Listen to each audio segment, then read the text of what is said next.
Hi guys, welcome to another reaction video from EGX. I'm Respawn Moscow, and we're going to look at a different game today. We're going to look at something from next year. We've looked at the Order 1886 already. I've looked at the Shadow of Mordor and Alien Isolation.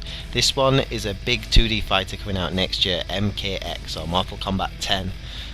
Watched it at EGX, played it at EGX, and I have to say the crowd was one of the best I saw at the event. They were all they were in the queue waiting to play the game, but everyone was watching, everyone was getting involved, seeing the fighters as they took each other on, and very, very impressed. There were lots of people shouting, wincing, and getting that in between like cheer and wince where you're like, oh god, ugh.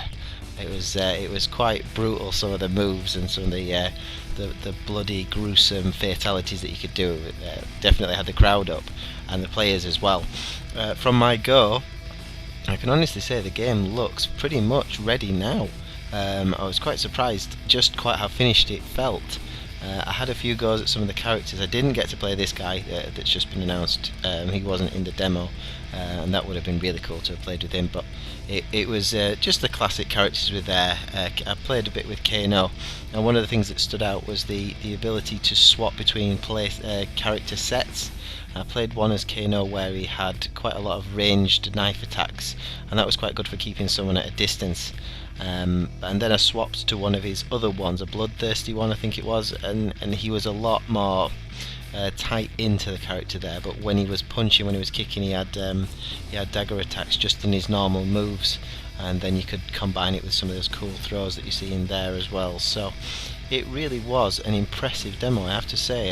It looked pretty much like they were getting towards the finished product already.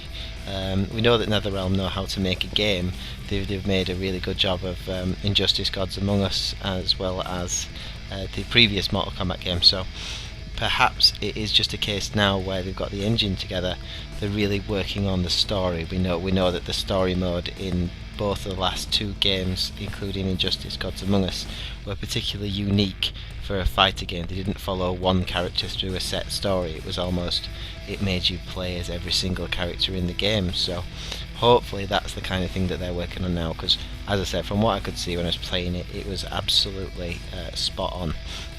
The environments, the character animations, the blood spatter was one of the best things that you could see. When a round ends, it doesn't just like reset, they just kind of finish where they are and start the next round. So if they just got beat, or they just had a really big like special move to finish it off, both characters were just like covered in like spatters of blood, and it was all over the outfits, all over the face, and the detail level was quite incredible, I have to say. It was a very, very impressive game. Certainly one of my picks for next year, something that's going to be particularly impressive when it comes out, something that on My Games Lounge we've been building up to. We've got a fair few trailers on there. We're going to try and get some more details on the characters this week as well for you, so you can get a good grip of what actually is going on in the game. As you can see, Raiden here taking out one of the guys with one of those brutal fatalities. It really is a game that's going to get that bloodthirsty feel out of you guys. So if you want more on Mortal Kombat X and more on the games from EGX, get yourself onto mygameslounge.com and join the gamers for some more gaming news. Bye bye.